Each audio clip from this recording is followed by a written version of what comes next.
Welcome to Trust the Journey. I'm Melanie Curtis. And I'm Jason Moletsky. Thank you, legit, for joining us today. Yeah, our mission is living and learning, laughing and loving together with you. We're here to grow and contribute through our practice of openness, honesty, vulnerability, humility, and trust, trusting the entire journey. Yeah, and on that journey, we often talk about plant medicines, psychedelics, and other avenues of healing. When we do, we are sharing for informational purposes only. We're not doctors or therapists, and we don't promote doing anything illegal. Inside us all, we have a deep, powerful knowing. We encourage curiosity, healing, and exploration of this consciousness. Damn straight. Together, our handle is trustthejourney.today. Individually, you can find her at melaniecurtis.com and me at jasonmoletsky.com. Thank you all again so much for being with us. On to the show. Today, we are absolutely beyond thrilled, per usual. Today, we are very happy to welcome Karine Joly and Greg Crozier. Karine and Greg are professional skydivers, professional parachutists, para-pro, as they call it. Together, they have 17,000 skydives. They have They are world champions in 2018. They have 9 world records. They're European champions. They're vice champions of the World Cup in 2017. They're World Cup winners in 2012. 2 European records, 7 French records. They're 4-time national champions. These two are wildly, wildly accomplished in the sport of skydiving.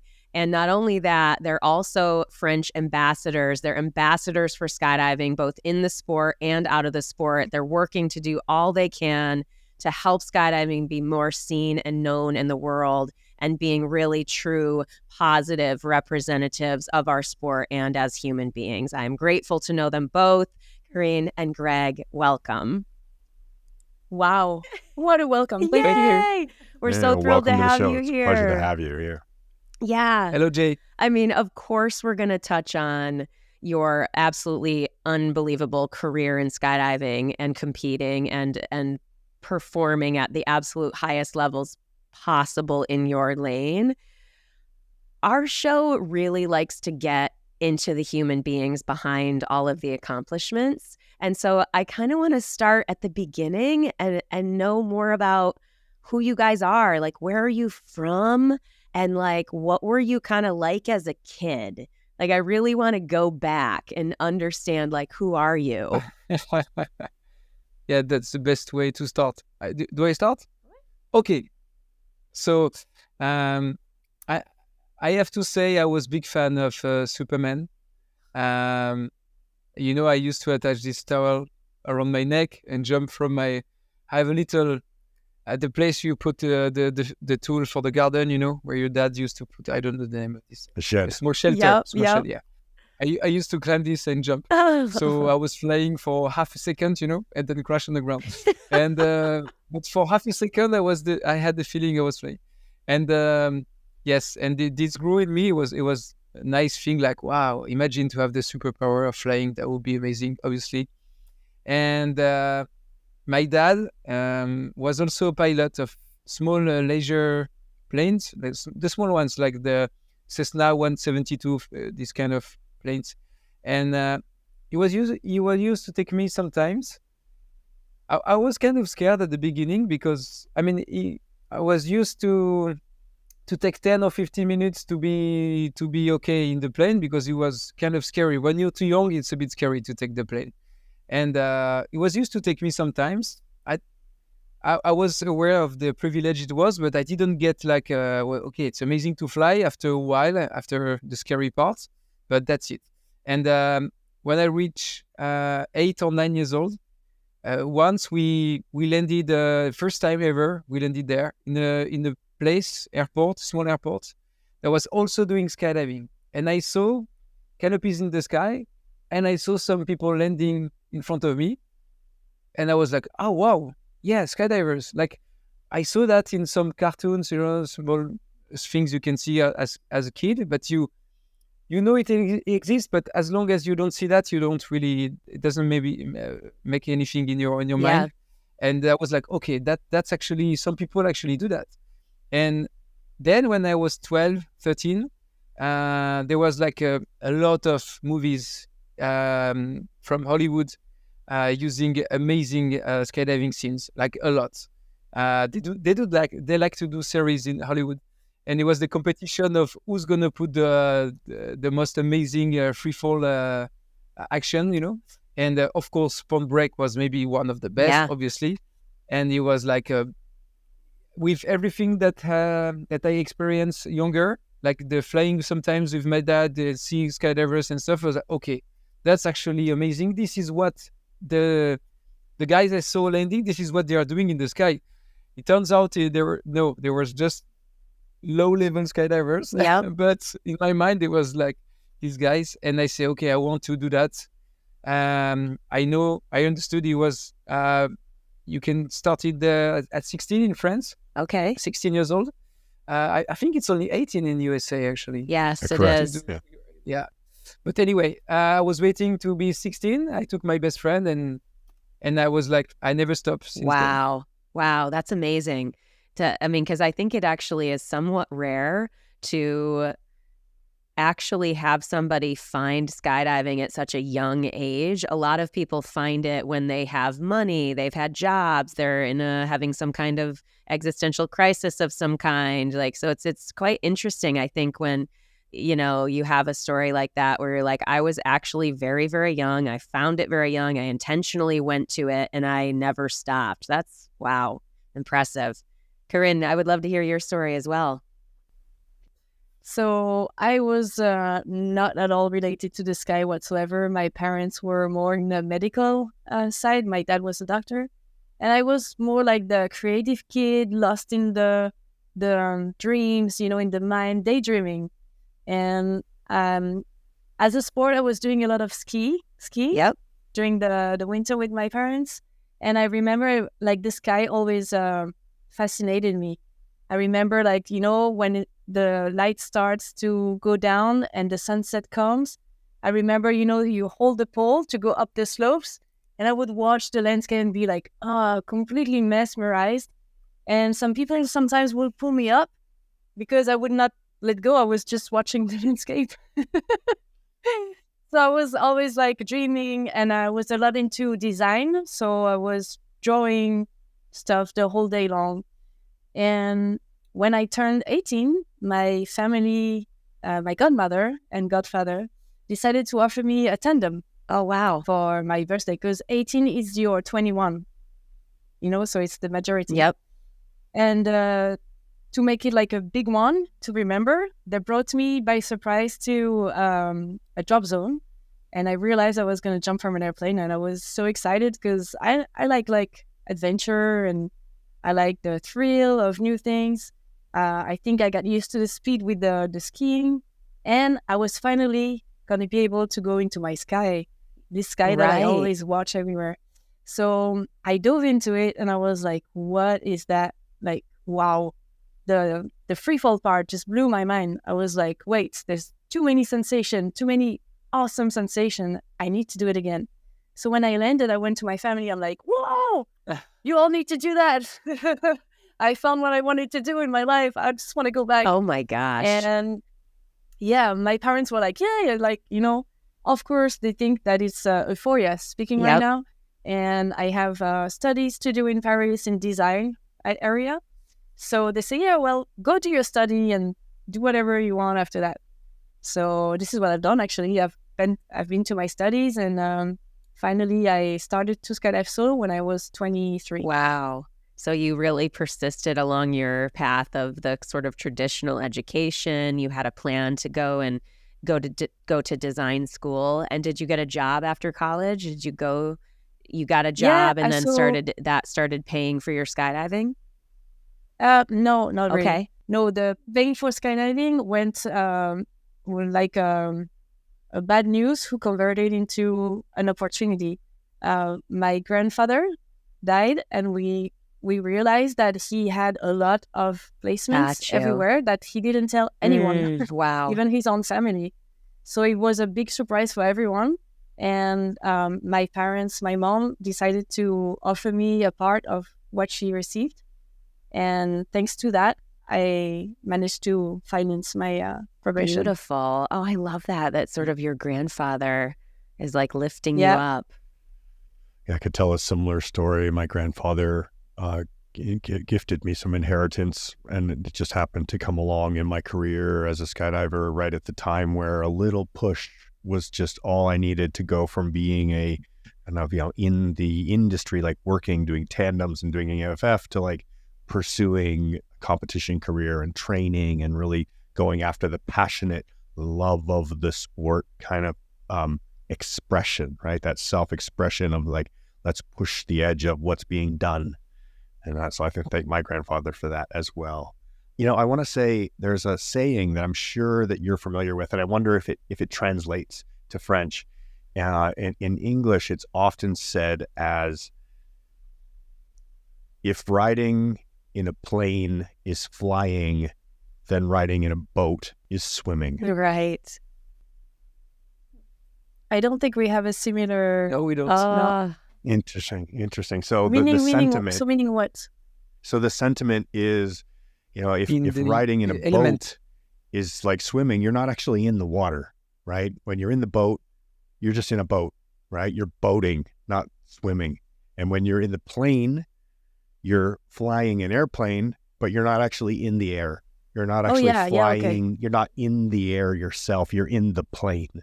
And there's a difference. There's a deep difference. And I heard this in Greg's expression of like, yeah, I've been in a plane. Yeah, cool. That was fun. That was nice. But there's a big difference between going in the plane and going in the sky and going in the air. Just like diving out of the boat into the water, that's very different to immerse ourselves in that environment without the support structure of a boat or a plane as a life raft of support. And throwing ourselves into the water, or maybe the ocean, a river, a lake, the same as throwing ourselves into the sky and truly experiencing that beautiful environment that surrounds us every day of our life, that we may be so easily forgotten at times, that it's there all the time. It's over and around us all the time, just constantly there. And we've almost never go into it and just really feel it and be part of it. Yeah. So true. I'm very interested in the part of a person's experience, and I would love for you guys to expand on this if you have more thoughts on it, is that I have to do this feeling. So like, not skydiving is a great example of this, where we see this in our sport particularly often, where people like us share that I had to do it drive, and it fuels a level of engagement that is atypical for most things. And I'm almost like, for people who feel like they're spinning their wheels, or they haven't found a passion, or they, there's something about that, like that deeper fuel that you find when you're like, whoa, I got to do this thing and I got to go for it. And then you actually do it. I would just love for you to say more, like, what would you say to people who maybe are wanting to know more about what that is and how to find that type of thing for themselves? I think it's when it comes to this question, like, what do you experience when you fly? What is the main feeling? I think it's because this is the source of all the time of the why we're doing it. And for my way of experiencing the flying, it's having this superpower. For sure, it refers to Superman. I feel like for few seconds, I can go very fast, up or down or forward, doesn't matter. I have some superpowers for a few moments, and this is what I really love and continue to experience every day. Yeah, I completely agree. Yeah. For me, I would say like I was thinking while you were speaking about like how do you discover that you have a passion for something, or what makes the flame go on? It's like I was thinking about the motorbike because I had the same drive I wanted to learn how to drive a motorbike because I've been behind him on his motorbike, and I was like, wow, it's the same feeling that I had the first time that I jumped from an airplane for my birthday. It was like something completely new, like new sensations that made me feel wild and free. And those two things just kind of pushed me in a state of mind and a state of being that I felt just so good. It kind of like lifted me out of this world without any chemical. Right. Just this feeling of deep freedom. And I think because I wanted to feel that again, and I understood that if I do it myself, then it's going to be even more, it's going to be increased, it's going to be bigger. So I had the drive to go through whatever it takes, which sometimes is not an easy journey, to arrive to the stage where I feel it on my own and I'm autonomous into it. And then I can access this incredible feeling and state of mind and I love everything anytime I want. I love that. So that state of being, that endogenous release of epinephrine, of dopamine, of serotonin, these neurotransmitters within our mind and body and gut and everywhere, this throughout our whole being, when we're able to tap into these experiences, practices, tools, activities, things that we can lean on that help us to elevate our vibratory state, to rise our energy up to a point of feeling that higher vibration, of feeling that excitement, of feeling that stimulation, of feeling elated, of feeling joyful, of feeling expressive. These practices, like last week we had Lucy Sharping on the show, and she was talking about singing and how she will sing, and this will bring her energy into a place of just a harmonic balancing within the soul, and I feel like often those of us that seek adventure, that love the ideas of a motorcycle or skydiving or dancing on stage or whatever it is, how we choose to express ourselves, that it's often about tapping into this source of just pure expression and creativity within ourselves, about feeling connected to the universe and our life experience freely. Yeah. Wild and free. Karine, I want to that's so awesome. I'm taking that away. I'm like, wild and free, because I think about freedom a lot, and I'm like, yeah, freedom. But this notion of being wild is like being truly free from whatever like preconception or societal blanket might be weighing us down. But go ahead. You were, I think, going to say something. No, yeah, definitely. I was just thinking like, to some people who might not have felt this yet, I think the best way to find out is to be curious and try different things, many things. Sometimes things that you say, me? No way. Yep. Just go for it and try, because you never know. You might surprise yourself, and you might, like have this thing that suddenly appears. Like I would never have thought about going skydiving myself. Yeah. I don't think so. I don't know. And I've seen Point Break, and I thought it was super cool, but I didn't really thought, hey, yeah, I can do that. I just didn't do the link at the time. So just go and try. Because you didn't jump from the shelter. Yeah, I didn't have any shelter. You didn't have the sheet over your head, jumping, and the cape tied on your neck. Because I was tired. of jumping from. No, Greg was a hyperactive kid. It's the same. I was the kid with the garbage bag. I had the garbage bag parachute, and I was on the roof of my house or climbing out my bedroom window and jumping out the window. So I always had that same kind of innate, I want to fly. I want to feel this experience. And I love to take my bicycle and jump the bicycle, and get as much air as I possibly could on the bicycle. Nice. Wow. But the first time somebody asked me if I wanted to go skydiving and invited me to go skydiving, I said no. no, thank you.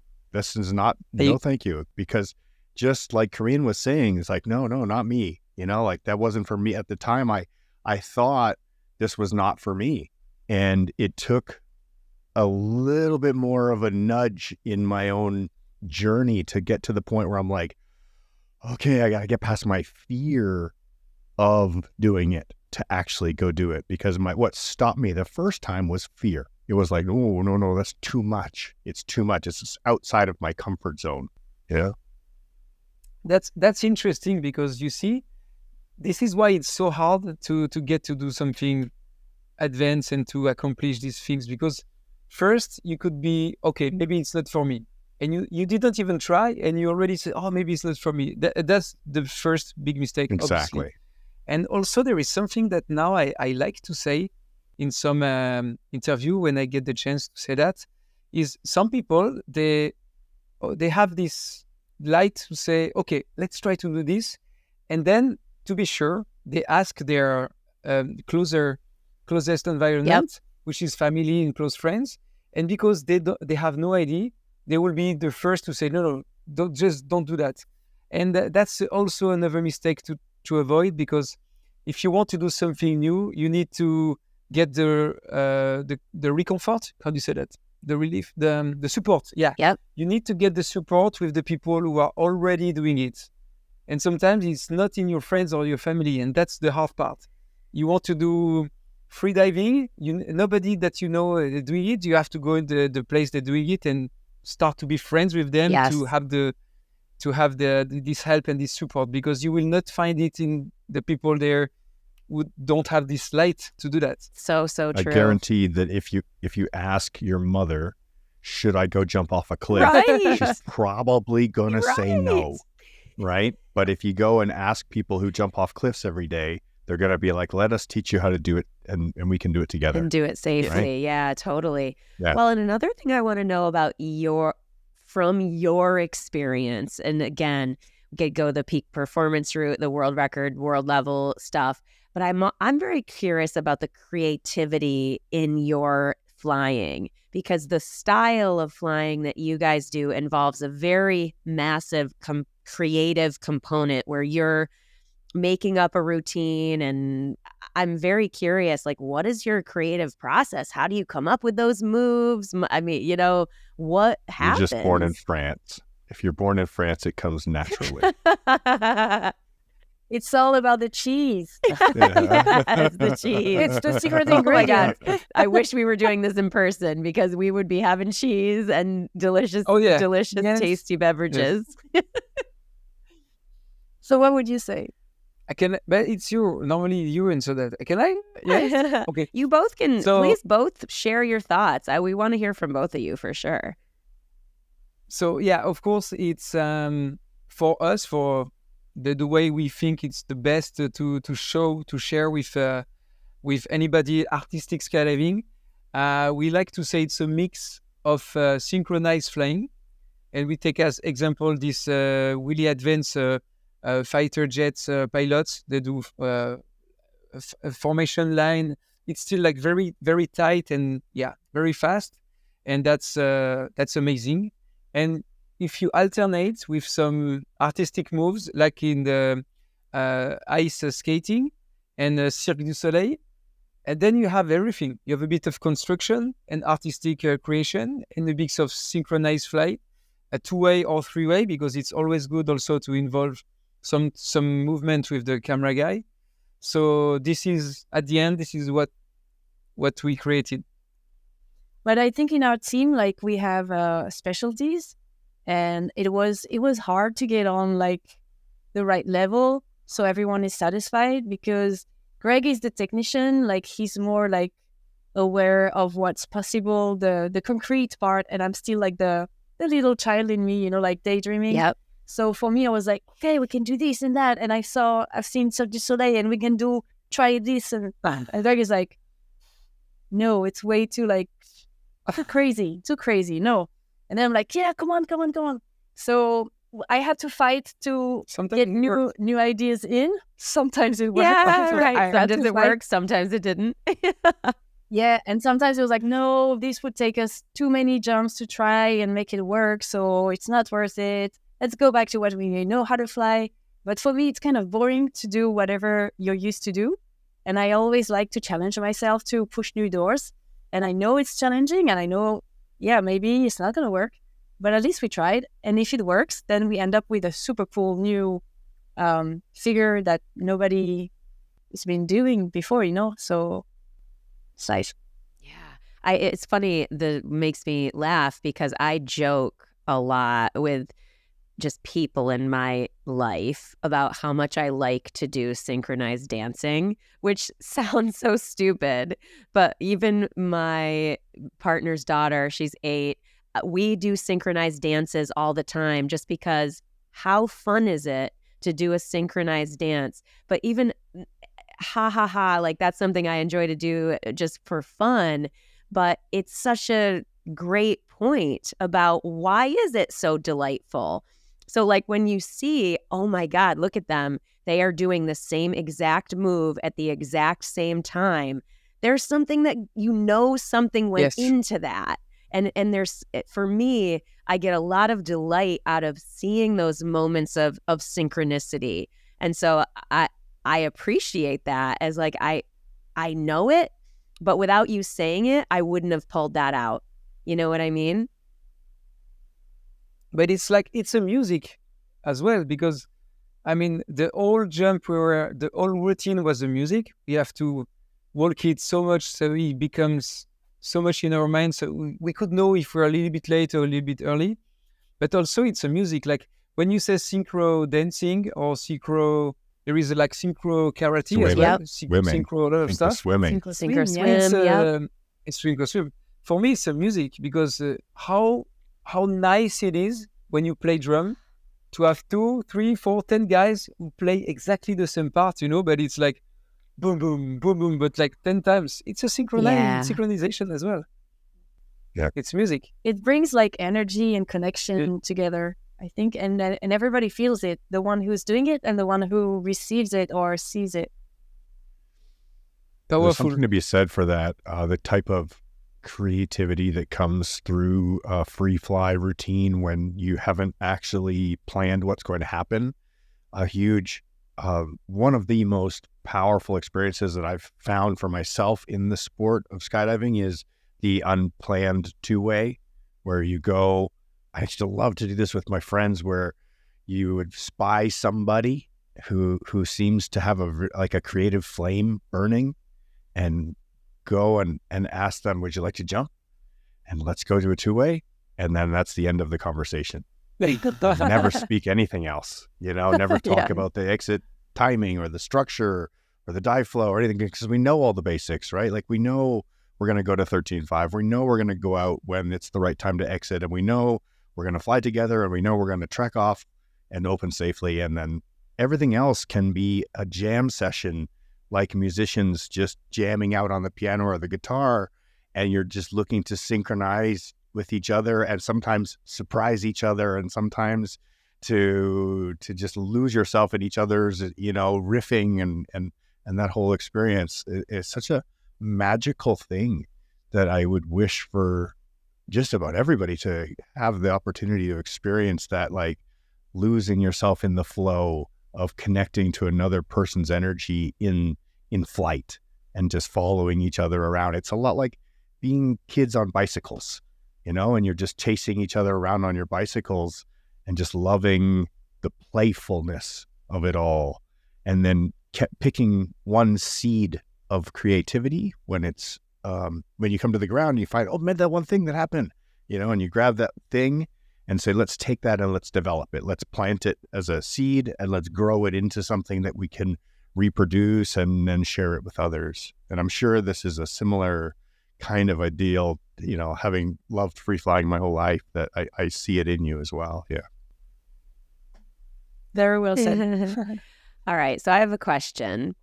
So you guys compete and do some of the like highest level stuff. You're competing at the world level and you're doing world records and all kinds of stuff like that.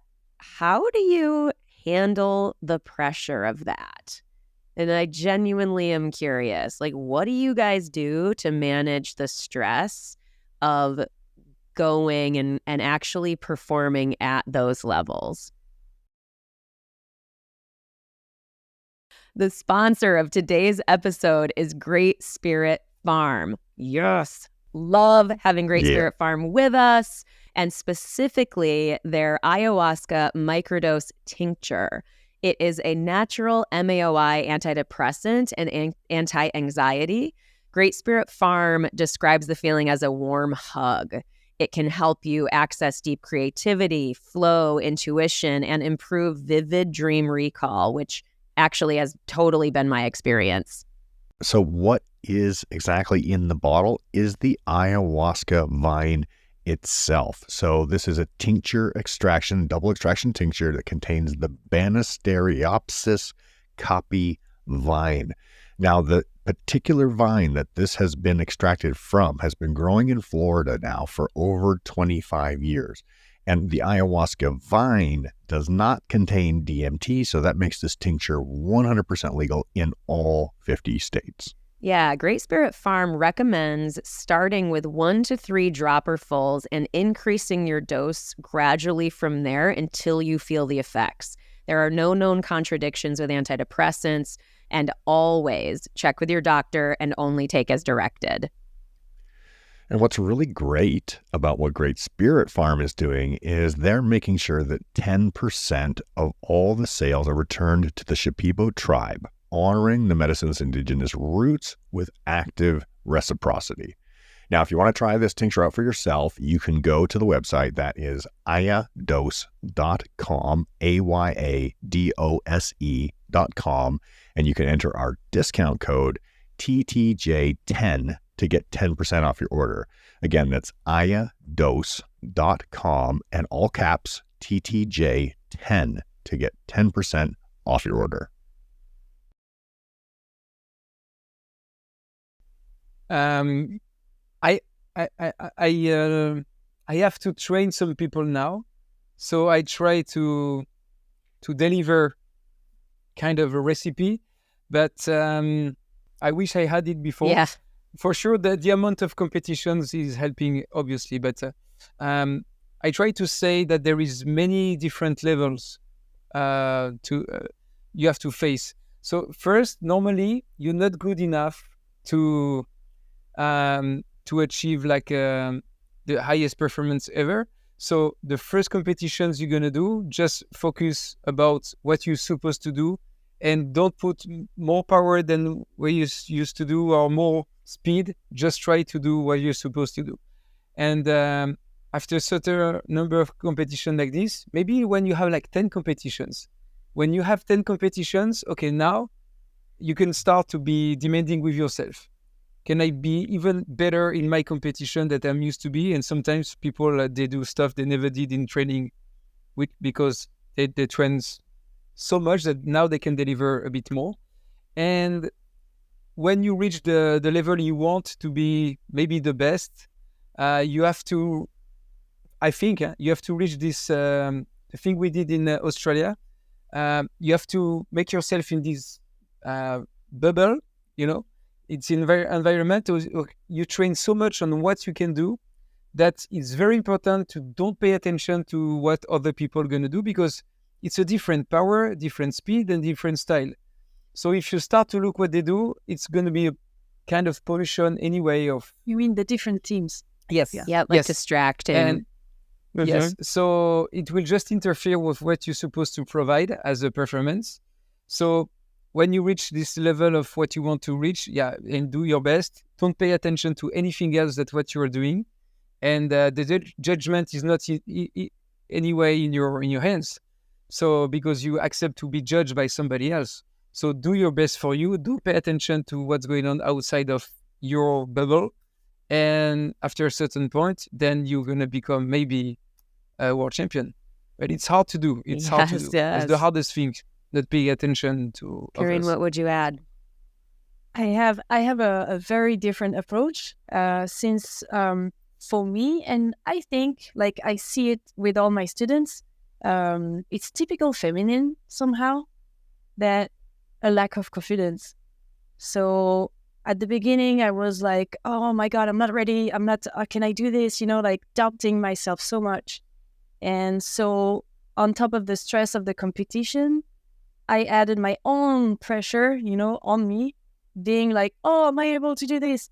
And by the years, I figured out that I needed this time of preparation before anything, even before a record at the beginning, when you don't know if you really have the skills to do it. To just deep breathing is the first thing that helps. Very deep breathing. And while I do so, I'm going to try to empower myself and be like, you can do this. You practice for it, train for it. You're capable. Positive self-talk. And after that, I would be like, okay, now I'm a warrior and I'm going to do the job no matter what. Oh, yes. And then I'm going to think about a song that match this warrior spirit and that, drives me wow, let's do this, Yep. And then I'm going to keep the song rolling in my head the whole time of the event. And what helped me actually is not focus too much on my work, but more thinking that I'm doing this as a team. Like when we were doing the World Championship, we were 3 person in the team. So I was not flying for me, trying to be the best. I was just flying for Greg and for Baptiste. How can I help them? How can I make their life easier during the jump? And by unfocusing on me, then the automatic flight could take place. Yeah. And I had more space and freedom in my mind to feel the flow, analyze what's going on, and then adapt during the whole dive. And that helped me so much. Yeah, that's so insightful.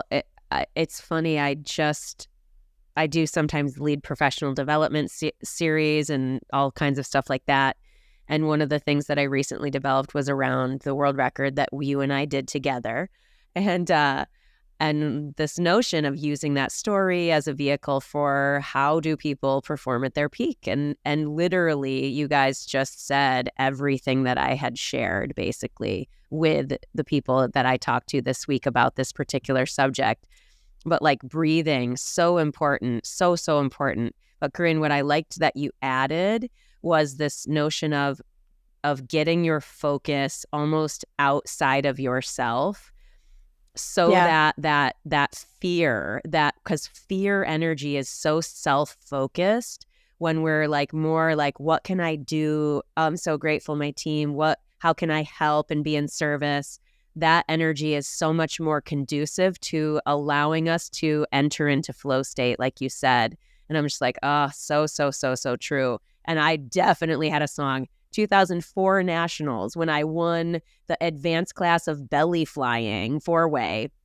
It was I listened to the same song, Kryptonite, by Three Doors Down, on repeat the entire competition. It's a thing. Yeah. Heath and I used to sit in the parking lot and we'd do 2-way pairs swooping together. And we would sit in the parking lot and put the music full blast in the car. And we would listen to Eminem, One Shot. Yes. And we would sing all the lyrics together and synchronize the lyrics because we knew we were going to do the synchronized moves through the whole performance. And it's just the one shot, we're going to go nail it. I want to speak towards something that Greg was referring to with the idea of looking sideways because inevitably when you're in competition, and now I want to draw the analogy to our lives in general, to whether it's in business or family or any professional vocation where we have competition, right? The other people who are also doing it. And it's impossible not to have some of your attention go to what are the others doing and how are they doing it. And I think it's really, really valuable to think about. I can speak from my own experience here is to say, if I'm in competition with somebody else, it's very self-centric, right? I'm trying to outperform them, outdo them, be better than them. Then my energy is pressing outward against them down. It's a lower vibration, right? But if I'm in it for the love of the game, right? If I'm in it because I want to see whatever is being done artfully, being done with passion, being done with love of the game, that whoever's doing it, doesn't matter if it's me or somebody else, I want to see them doing it at their greatest potential. And so now I can look sideways or ahead of me, a competitor before me, a competitor after me, and I can watch them succeed at their highest level, and I can celebrate that victory with pure enthusiasm in my heart and say, fuck yeah, look at that, was the new world record just happened. I just saw it. That was my friend. That was my competitor. And I can applaud it, and I can join that energy and ride that energy in myself and say, yes, let's do that again. My turn. Right. And we're playing now. Now we're playing, and we're taking turns trying to do the best one.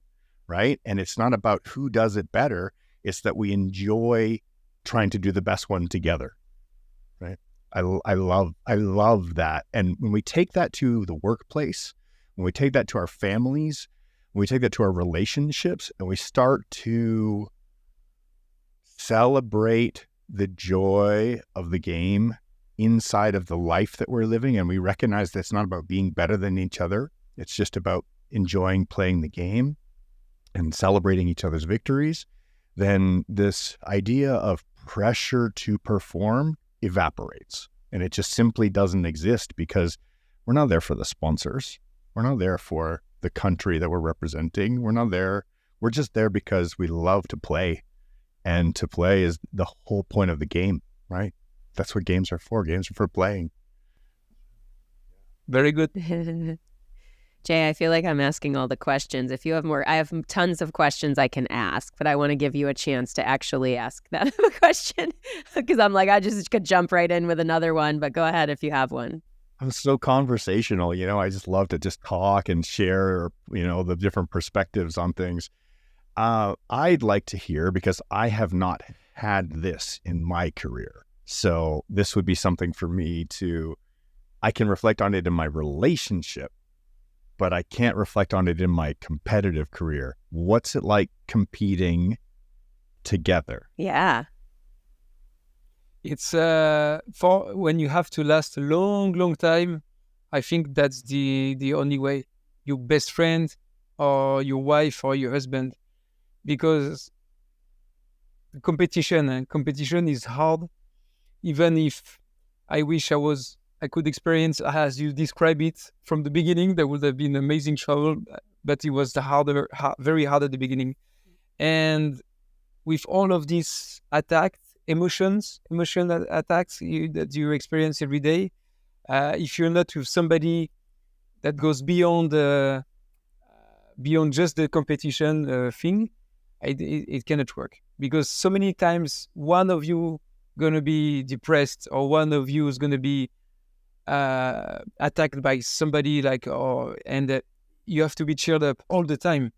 I mean, we pretend not, but actually yes. Every time we're like, oh.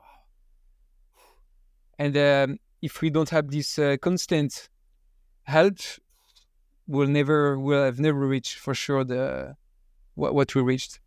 Yeah.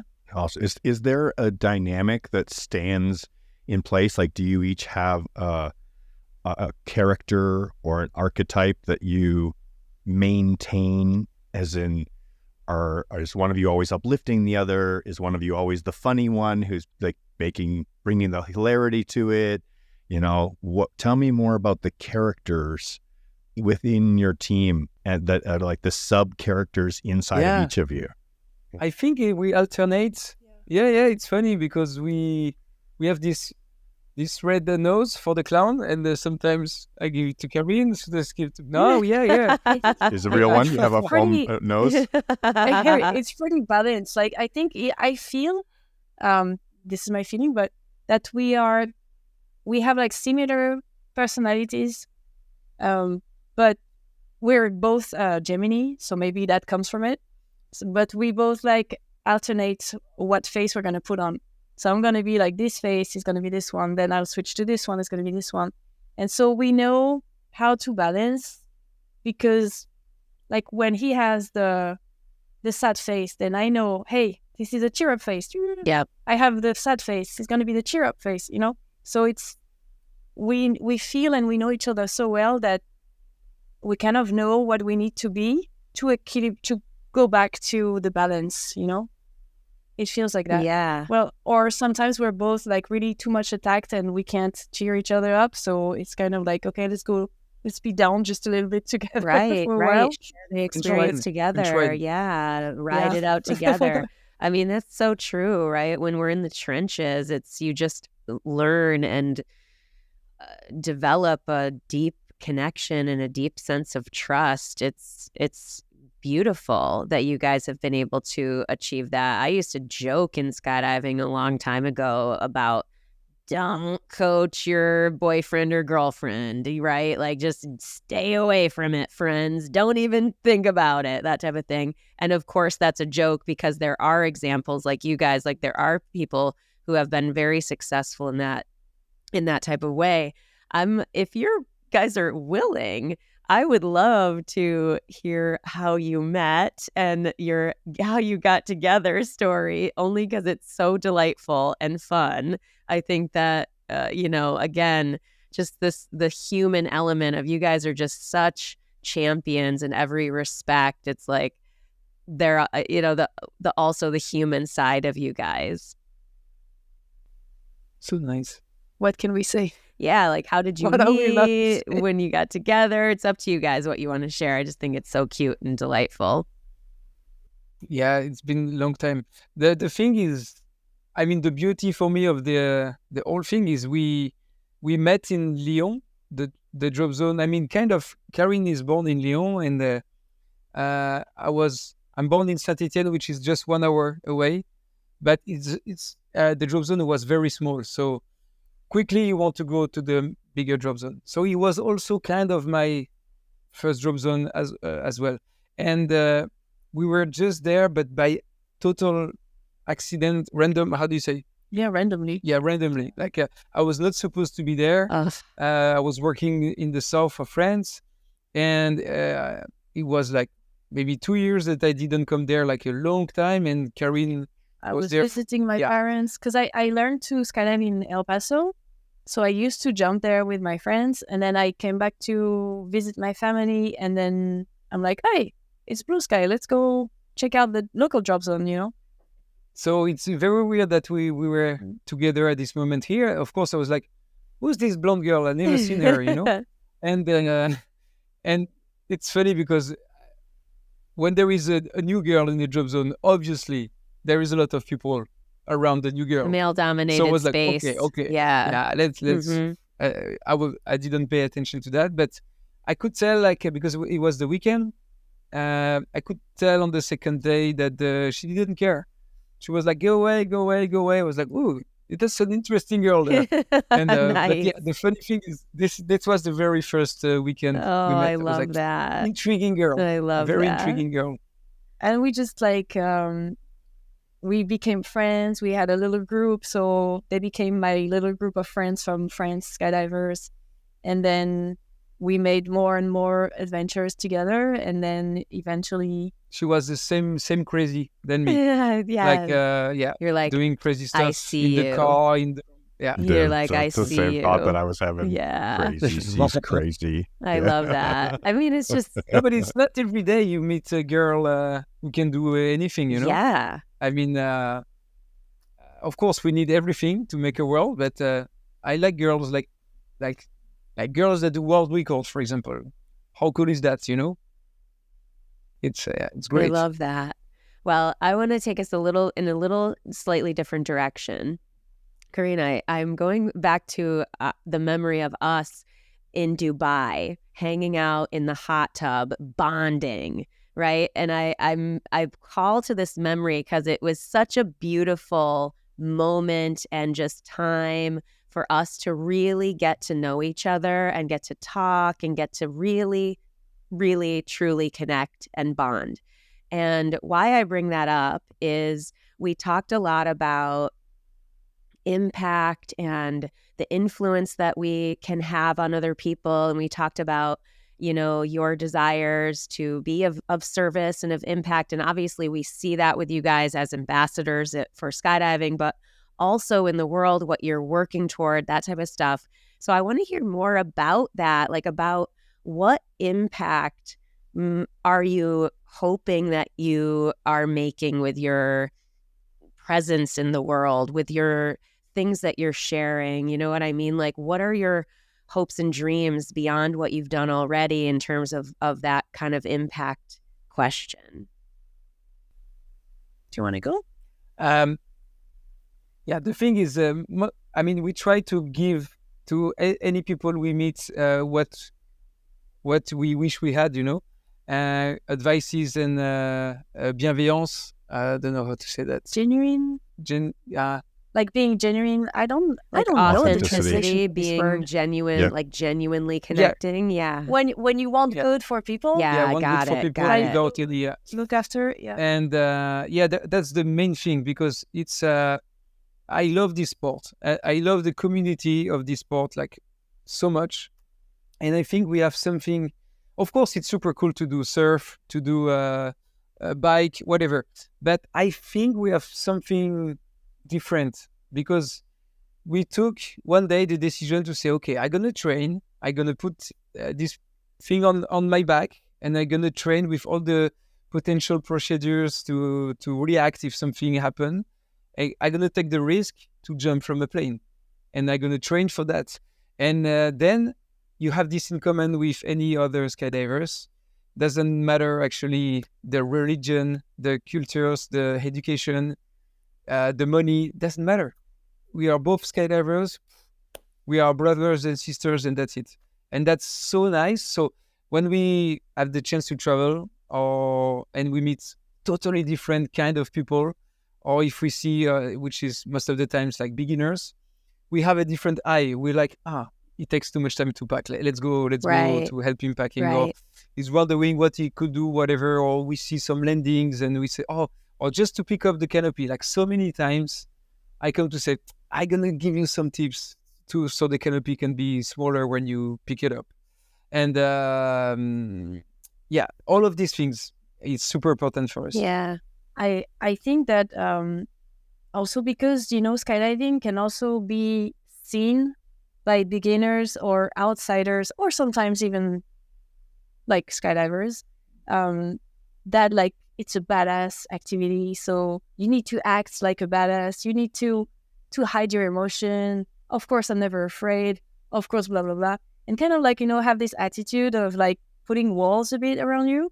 And I think it's nice at that stage of our lives and all the achievement that we had before, to show people that it doesn't matter like how good you think you can fly or whatever you have achieved or whatever. Like you can be kind, you can be weak, and you can help each other. Yeah, more than human. Like you can really like genuinely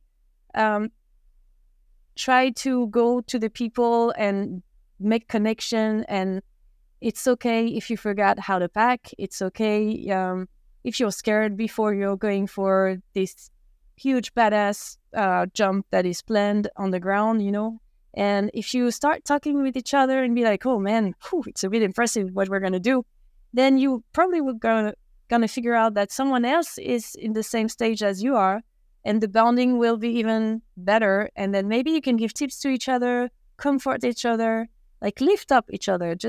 And I think it's the example that I wish we can make, and the difference we can make is showing this, especially in the woman environment, where I was so surprised in a good way at the world record, the woman world record, where everything was just so like, there was no competition whatsoever. It was really like pure heart to hearts, like, let's do this, let's find a way. Yes, you're scared. Yes, maybe you're angry. It's okay. We're going to make it happen, like. And I don't know, it's very nice to see that, because women can be so competitive sometimes, like they're going to watch each other, look like this and be like, oh, yeah, oh, she has great ass. Yeah. Oh, but it doesn't matter. Like, just put all that aside and try to be nice and bonding, because the lifting up that you get from it is so rewarding. Yeah, absolutely. When I was a little boy, I was a really nerdy kid.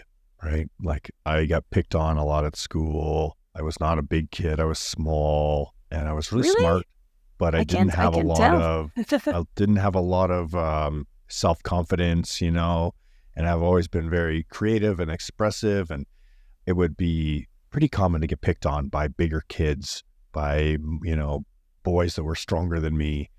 And one of the things that I always loved about our sport of skydiving is when people take the leadership role and they put their arms around the younger ones, the newer ones, the ones that just don't know, that haven't found their way yet, or they're beginners. And I'm just speaking towards that idea of, you know, pretending you're cool is the most uncool thing ever. Agreed. And what's really cool is to lift each other up and to bring the person who's standing on the outside of the dirt dive, the person who's like lingering and doesn't know where to go and is scared, and to go and help them into their slot and show them the move and give them a little bit of tip. You know, I had a mentor, his name was Sean. He was such a great role model because he would move around the group and he would be watching everybody. He wanted the dive to be successful, and that means everybody needs to be confident. Everybody needs to know their role. Everybody needs to feel included. Everybody needs to feel safe, and that they're all, you know, being held by each other. And that meant taking that person and, you know, give them a little extra, or asking somebody who's taking a little too much space to make space for others. And I love hearing that come from you in the ways that you were expressing it there, you know, that this is the cool thing about being a mentor, an ambassador, a leader, and a champion. A true champion lifts each other's up, right? So talk to us about being ambassadors. How does that sit with you? What does the role of ambassador mean to you? And what's it like to be ambassadors for France in the sport of skydiving? For me, the main thing is to inspire the young generation. So every time you do something, do it in a way that it could be seen and it could be understandable and inspirational for young people. Because if you do it in your small place, or if you do it without sharing your emotions, like say Karine, or without pulling somebody with you, maybe next year you could do it. Like every time we come from national or world record, we have some friends that start to be very good, and we say, "Come with us next time. No excuses, just come with us." So this is the thing. To me, to be ambassador is like, we have the chance now to do the cool things, but we don't do it just to do it. We do it to share with you and to take the one who wants, to invite you to come and to maybe train you and to, go in the team. Come with us. Yeah. I believe very strongly in when we are in positions of elevated influence or elevated perceptible power. So if people have us lifted on elevated pedestals because of for whatever reason they may do that, maybe it's because you're world champions, maybe it's because you have a gazillion Instagram followers, maybe it's who knows what it is. Doesn't really matter, but that is a version of power that I believe very strongly needs to be wielded for good. And so I see that in you guys. You know what I mean? Like, this is sort of, I'm joking about our hot tub bonding moment, but that mattered to me, Karine, because I feel like I really got to know who you are and how much you care. And that is, to Jay's point, makes an absolutely true champion. It's like, I really don't care how many things that you have done. I think it's very interesting and it's very amazing, and I so admire it and I respect it and I'm all about it. I'm with you. I've done world records too, right? But what I really think is awesome and amazing is how you care about other people and how you're really bringing intentionality to that inclusion, to helping other people. It's a big fucking deal. And so, like, go ahead, please. No, I have to say why there was this bonding in the hot tub, because it was both way. Like I was observing you for a long time. Like I'm like, who's this? So like an angel, like every time there was like meetings, I swear, like meetings of people, and I saw you like, when you don't know you're being watched, and I could see the way you looked at people like with so much love, and I was White like, light, she wants good the white for light. everyone in this room, and I could Making me tell, cry. and for me, this is what makes a human being so special. So this is why I went and talked to you, because I'm like, thank you for what you are, and thank you for what you're doing, because the world needs more people like that. Like us. I see you. I got you. Just like Greg saw you Thank across you. the drop zone. Is there anything that we have not covered that we should cover? What questions didn't we ask? Yeah, Greg, go ahead. I have something that I think is interesting. Like we don't speak too much about frustration, and we experience it so much. Yeah, let's hear it. And it's part. I think it's part of the game. Like it took us 10 years to achieve being world champion. It was when you see it like this from outside, because we won a World Cup in 2012, but it was not a championship, so it was not the same. But after 10 years being world champion, you're like, whoa, maybe it could have lasted 15 or 20, you never know. It was super long. And it comes with so much frustration. When you finally get it, you're like, so much relief, but so much. And then we're like, oh, another frustration, because now we realized how many bogies we missed, how many international events we couldn't be, because all the money and the energy was in the world championship. And then it's the opposite that arrives, because, oh, now you're world champion. Oh, come in Kenya, come in Brazil, come in Australia. So if you never give up, every frustration gonna become something magical, for sure.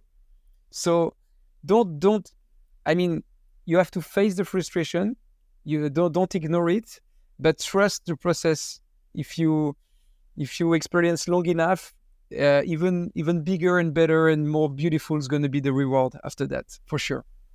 Jay, I Very feel like well you said. can speak to that I feel like I've heard you say that on this show so many times about your journey to being a world champion. It's so interesting how it's so parallel. Greg, I really think that's a super insightful and very useful, pragmatic insight for people to take away. Is it like, plan on being frustrated, plan on it being hard, and trust You gotta love the struggle, right? Yeah, that You gotta love the difficulty struggle. is opening doors for you. I think and again, go to find the guys who experience the same. Right. Don't go to ask your mama if you should stop, because she will say you have to stop. Right. Yeah. The thing about striving for excellence, when you're trying to achieve what has not been done or outperform the highest performance that has ever been seen, is you're going to fail 99 times out of the 100 attempts. That is the actual math. You're going to fail, and it's only once in all the attempts where you actually succeed. And this journey, what I've come to realize is you need to love the journey, not just trust the journey, but love the journey. You need to love trying and failing and trying and failing. And there needs to be no attachment to the outcome, right? It's that classic saying of like, oh, you don't need to be attached to the outcome. You need to just love doing what you're doing. And I mean, quickly from my own experience, it was, starting with a well-developed skill set was 7 years to championship on top of a 5-year foundation. And then with wingsuiting, it was 7 years on top of an 8-year foundation. And now I'm paragliding 7 years in, and I'm already starting to have these creative ideas about competition.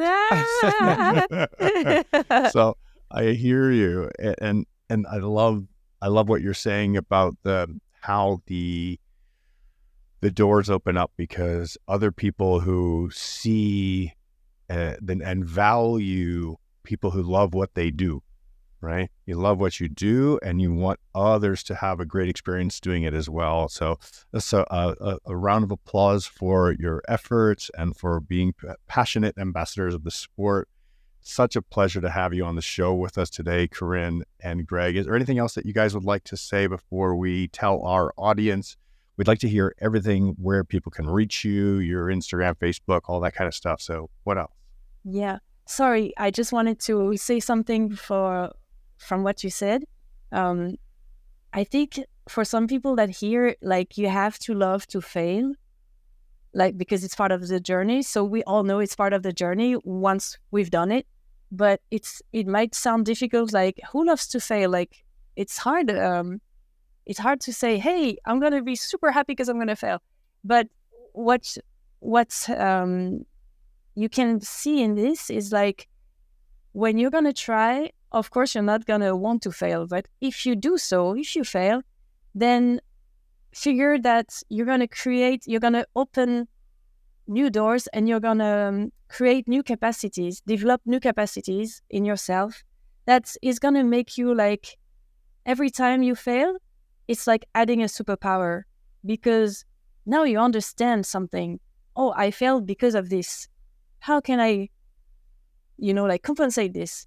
And you're going to find out, you're going to try, like, you're going to go wherever you need to go to compensate this thing. And then you come back, and then you try again, and then, oh, yes, okay, now this is missing. Let me get the piece. And in the end, you kind of, like, collect all the magic balls from Dragon Balls. I don't know if people remember this from when we were young. And then when you have all those superpowers, you combine them, and now you're indestructible. Yeah. But yeah, like you said, like you wanted to explain, is every fails is a lesson. Oh, for sure. Yeah. If you say this, it could be less discouraging. Yes. Yeah. It's so true. I mean, because again, like, for people who do, like, you're looking at all your achievements, everything that you've done. And again, even having a successful relationship is, like, these are major accomplishments in life, right? And so it's cool to hear you guys really highlighting the struggle for people, so that they know that they're not alone. If they're over there going, man, I haven't done the big thing yet, or I haven't gotten there yet, or I'm still flailing in whatever way, like that they can know that that's part of it. You know what I mean? And you guys, I see you. I mean it. Please keep being the lights that you are. It is very real for me. Like, I feel like I could cry, because I'm like, you guys are wonderful people, and I'm very grateful to know you. I'm grateful we're getting to know each other better now. And I'm just thrilled and excited to see what else you guys do, because I know you're working hard to be out there and share your story. And I love that we get to be a part of helping you do that. Thank you so much. Thank you. Where can our audience find you? Yep. Give us all your handles. Oh, yep. I think we are on every platforms, but obviously Instagram is still the best, because we kind of post best of, the best moment of the jump, the slow-mo, the whatever. What are your handles? We have the best. So yeah, for the moment, I would say Instagram. So Karine Joly .airwax and Greg Crozier .airwax on Instagram. Super easy to find. And we're also on Facebook, but Facebook is like the link with Instagram, but we also share, like, events when we're going to events for skydiving or stuff like that, or tunnel camps sometimes that we do. Yes, we still use a lot Facebook also, because it's different, it's more horizontal. And for example, most of the interviews we have the chance to do, it's horizontal. So yeah, if you want to see interviews, go on the Facebook. If you want to see the best ofs, go to Instagram. I love it. Well, I'm definitely a fan and a follower for sure. Everybody listening, follow for sure. Check out their stuff. It's mind-boggling. It's definitely inspiring. And Greg, you said one more thing. Go ahead. Yes, I had the super cool stuff, like I discovered like very few days ago. If you want to help, where's the camera here? Yeah. If you want to help Karine, me together, when there is a cool video that you like, they said you have to put a comment, because comment helps the engagement, whatever. But the best thing is actually to tag somebody, because it would be like a comment, of course. Sure. It will count as a comment. But if you tag somebody and not necessarily a skydiver, like it could be somebody from your family or friends who don't own a skydive, actually it could take more views. It could take some, oh, what is that? And be maybe shared even more. That's And bring great. skydiving into a different world, which is good. Yeah. So actually tag a friend who doesn't do skydiving is maybe the best thing you can do as a I comment. love that. So we've got Instagram handle at Karine Joly, which is KarineJoly.airwax, and at Greg Crozier, GEREGCROZ or Z IER.airwax. Love you guys. Love you. Thank you so much. Love your Thank style, you. bro. Oh, Thank okay, you so much. sorry, Oh, guys. we do it. How do you do that? You did that. I don't know. Do it again. Just you. Matt.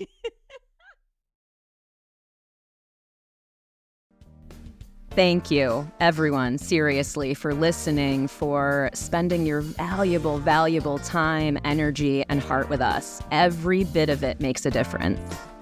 Yeah, thank you. We would love it if you could show your support for the show by subscribing on YouTube, Spotify, or Apple Podcasts, or follow us on Instagram. You can always click the like button, leave us a comment, or share an episode with somebody directly. Like we mentioned, every month we host integration coaching circles. So much good work is happening there. You are invited to join us. Go to trustthejourney.today/integration. The Trust the Journey family includes these integration coaching circles and our private Facebook group where we connect and support each other. Join us by going to our website, trustthejourney.today, and click the orange Patreon button. Yeah, thanks. It's your support and engagement that make the show possible. Thank you. We're here to connect with you. Feel free to DM us anytime on Instagram. We're at trustthejourney.today. Thank you. We love you. We love you. Keep laughing, keep loving, and keep trusting the journey.